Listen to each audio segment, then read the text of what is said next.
Են փոխել սահմանադրությունը, մեզ փորձում են զրկել մեր արժեքներից, որոնք որ մեզ հայ են դարձնում։ Իրենք փորձում են ցույց տալ, որ այն ճանապարհը, որով որ դուք գնացել եք մինչև այս սխալ է եղել, պետք է ինչ-որ, չգիտեմ, խաղաղություն կնքել, ամբողջ աշխարհը գտնվում է ինչ-որ ռազմական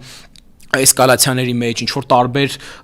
հարցերի կամ բաների շուրջ վիճաբանություն ունեն տարբեր պետություններ, նաև պատերազմական ռազմական գործողությունների մեջ են գտնվում, այս իշխանությունները թելադրում են իրենց խաղաղության խաչմերուկ։ Ես ուզում եմ հասկանալ, ինչ խաղաղության խաչմերուկի մասին կարող է գնալ խոսքը, երբ որ մեր ճշտամու մտադրության մեջ անգամ չկա այդ խաղաղությունը։ Իրենք չեն նպաստում այն բոլոր, իրենք չեն նպաստում նրան, որպեսզի մենք հասնենք խաղաղության։ Իրենց միակ նպատակը մեր պետությունը կործանել է, իրենց միակ նպատակը կայանում է նրանում, որ մեր պետությունը պետքա քարտեզի վրա գոյություն չունենա։ Եվ այն իբր կեղծ խաղաղությունը, որը որ իրենք կնքել են, եւ այդ խաղաղության հիման վրա փորձում են մեզ ցույց տալ, որ տեսեք, դուք սխալ եք անում։ Մենք պետքա ինչ-որ, չգիտեմ,